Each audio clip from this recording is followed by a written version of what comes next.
Oh, what's going on? My name's Emma here. Now what?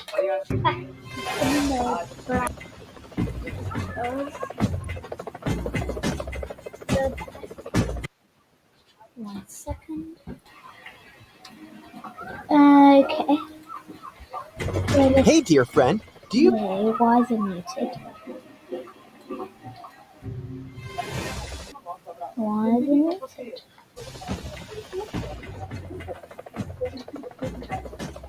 Hello? Why is it muted? What's happening? Hey, dear... Hello? Stable volume down. What's happening? Let's try again. What's happening?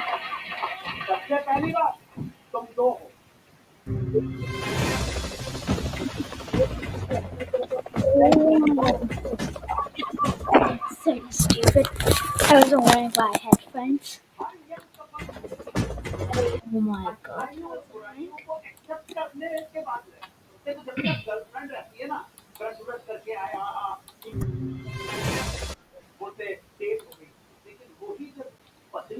Okay, let's start. Just put my volume down real quick. Okay. Let's do this. Hey, dear friend, do you feel like your brain needs some action? I've got just the thing. Concentrate and try to prove you're the best detective out there. And then that's the best detective.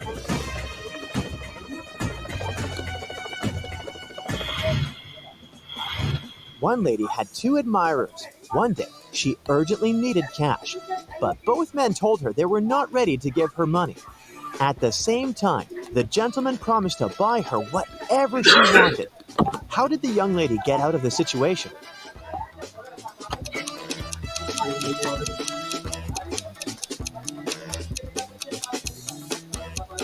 Wait a second, I didn't get that.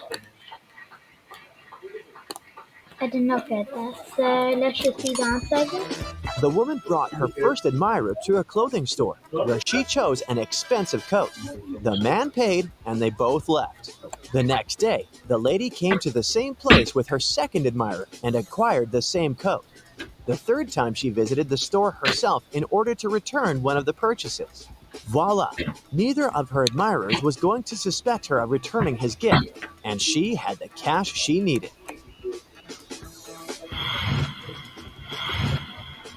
Two girls, Susan and Gabrielle, differed from other people.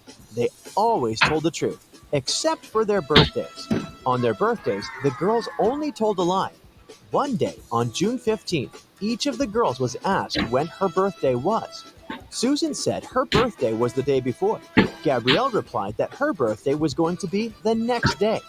The next day, the girls were asked the same question, and oddly enough, they answered the same. Try to figure out when Susan and Gabrielle's birthdays are.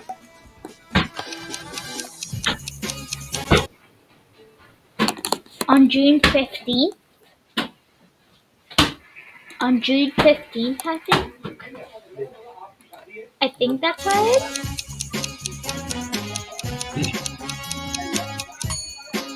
Susan answered yesterday, twice in a row, so she lied once and told the truth once, which means that one of these days is her birthday. Let's say Susan's birthday is on June 15th. On this day, she lied, answering yesterday. And the next day, she told the truth, answering yesterday. Likewise, on the 15th of June, Gabrielle told the truth, answering that her birthday was the next day. On her birthday, June 16th, she lied again, answering tomorrow. So, Susan's birthday is on June 15th, and Gabrielle has her birthday on June 16th. In a grocery store, Claudia and her husband Jack met Elon, who, oddly enough, was the grandfather of the wife of her sister's mother-in-law's only son. I know, it's a lot. What's Elon to Claudia and Jack? What? What was that? Elon, who, oddly enough, Gabrielle told the truth. Answer again. And Gabrielle has her birthday on June 16th. In a grocery store, Claudia and her husband Jack met Elon, who, oddly enough, was the grandfather of the wife of her sister's mother-in-law's only son. I know, it's a lot. What's Elon to Claudia and Jack? What? What's Elon to Claudia and Jack? Elon?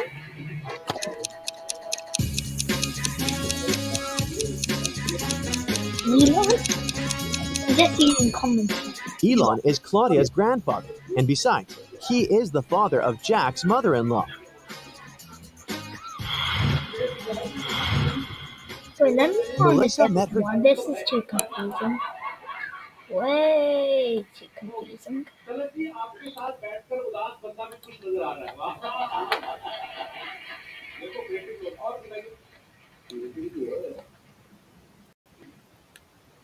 What should we put on?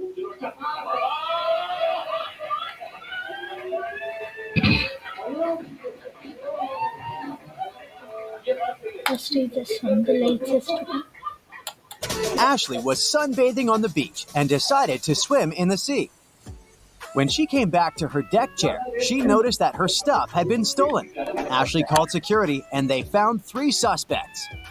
Each of the suspects pleaded innocent. Who's guilty? I mean, the boy in the middle. The boy in the middle. Remember the footprints on the sand? Ashley was barefoot, so one set of footprints is hers. Among the suspects, only one guy is wearing flip-flops. He must be guilty. We're given these things at least 2 times in our lifetime. The first 2 times are always for free, but if you want to get it for the 3rd time, you'll have to pay for that. What is it?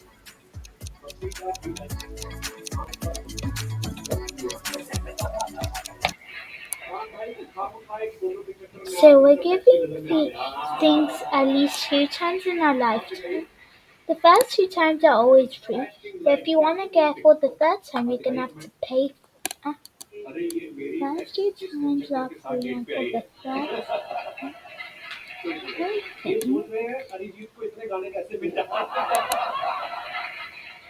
I don't know, actually. I don't even know. I don't know.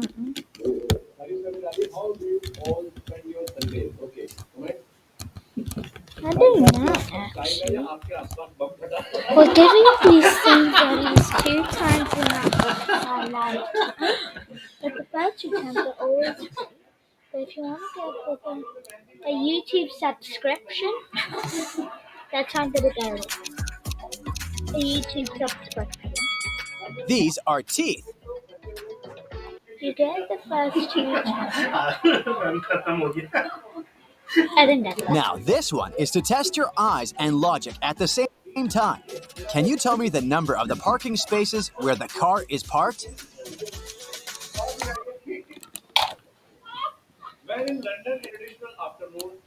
So 90, 89, 88, 87, and 86.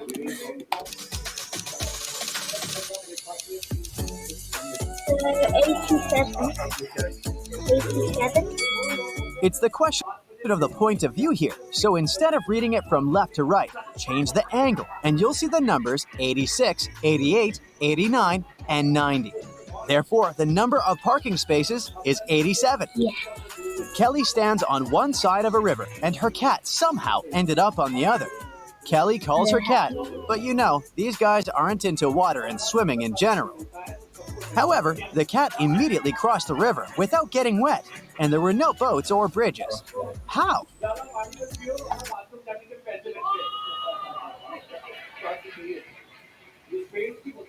Oh, easy. She just went and picked her up. Easy. Or she just went over the ice. Easy.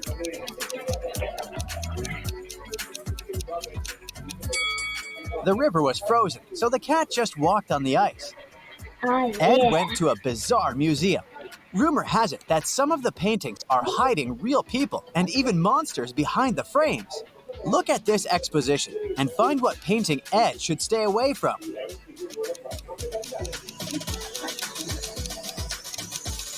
Oh, this one.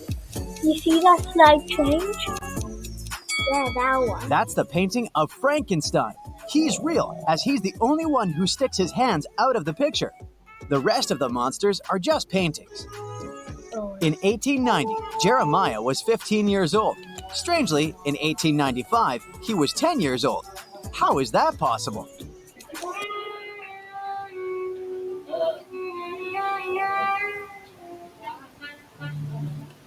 No idea. I've got no idea. Thing is, Jeremiah was born in 1905 BCE. The calendar worked the other way around back then. Luke had a very strict math teacher. One day, when he wasn't on his best behavior, the teacher got angry and said he would send him to a detention room. Luke asked the teacher not to do this, and the teacher said he wouldn't if Luke managed to prove an equation. The equation was 8 plus 8 equals 4. Can you help Luke out?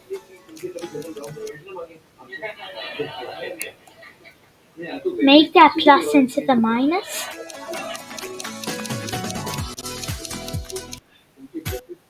Actually, no, that's stupid. Yes. Everybody was singing their own sangas when we went. Just make this 8. Oh, easy. Remove this 8 and put a 4 here. Remove this 8 per 4 here, easy.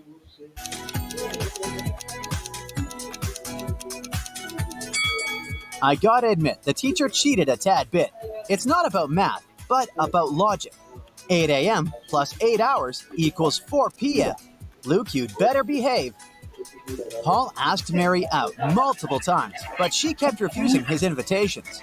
One day, she said she'd agree to go out with Paul, but it should be at a place that's 3/7 chicken, 2/3 cat, and 2/3 goat. Where does Mary want to go? No idea. Seems like Mary's never been to Chicago.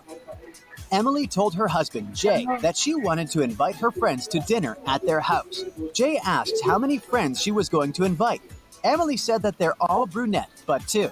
They're all redheaded, but 2. And they're all blonde, but 2. So, how many friends does Emily want to invite?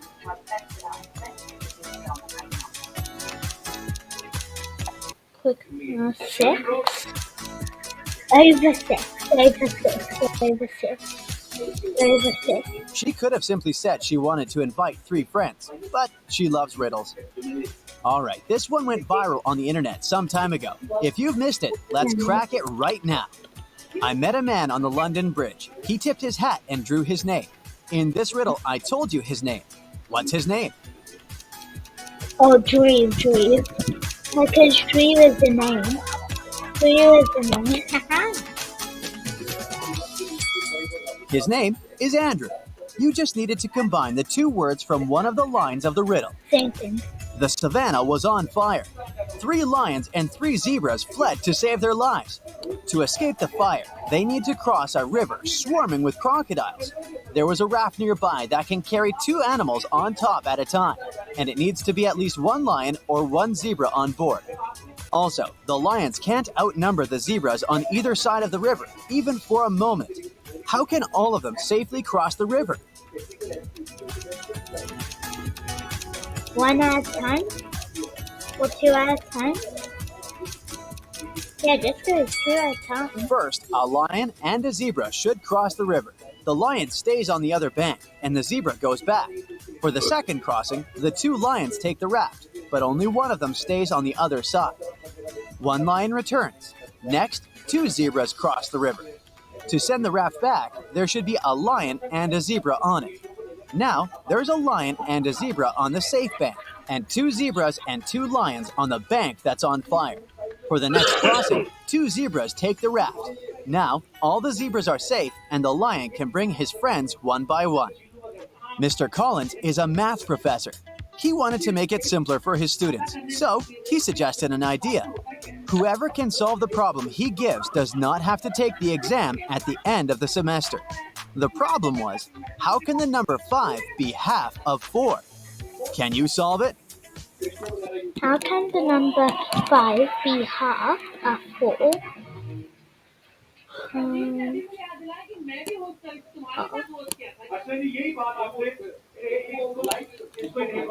Oh, because half of 5 is 2.5 and half of 4. Actually, no. I don't know.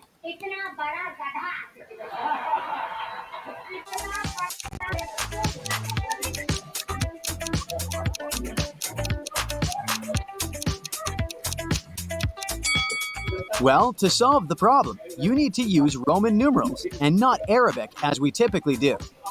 In Roman numerals, IV stands for 4 and V stands for 5. Seems like 5 is indeed half of 4, according to this logic. This one is a bit tricky, so be alert. First, think of the color of the cloud. Then, think of the color of the snow. And finally, think of the color of a bright full moon.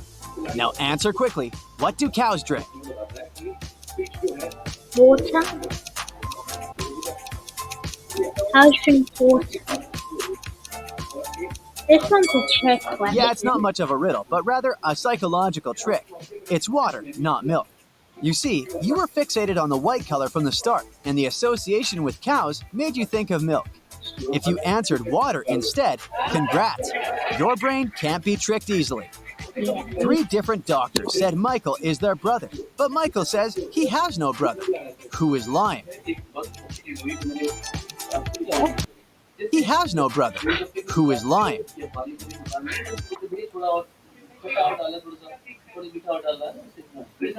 Cows made you think of milk.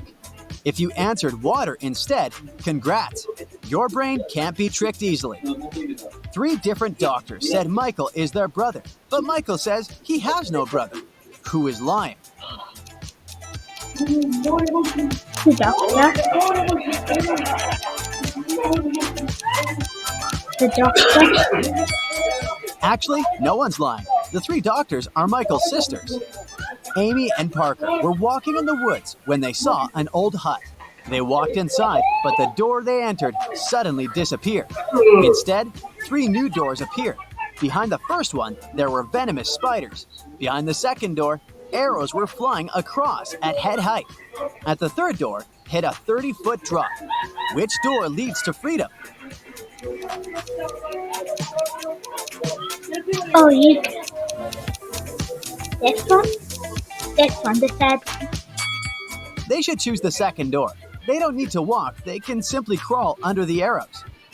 Jennifer had to go Although to the that doesn't lead to freedom, it can just lead to never-ending cave, so they didn't think about that. hospital the other day. So that's it for today, guys. If you enjoyed today's video, don't forget to like, share, and subscribe, and I'll see you guys in the next video. Bye bye.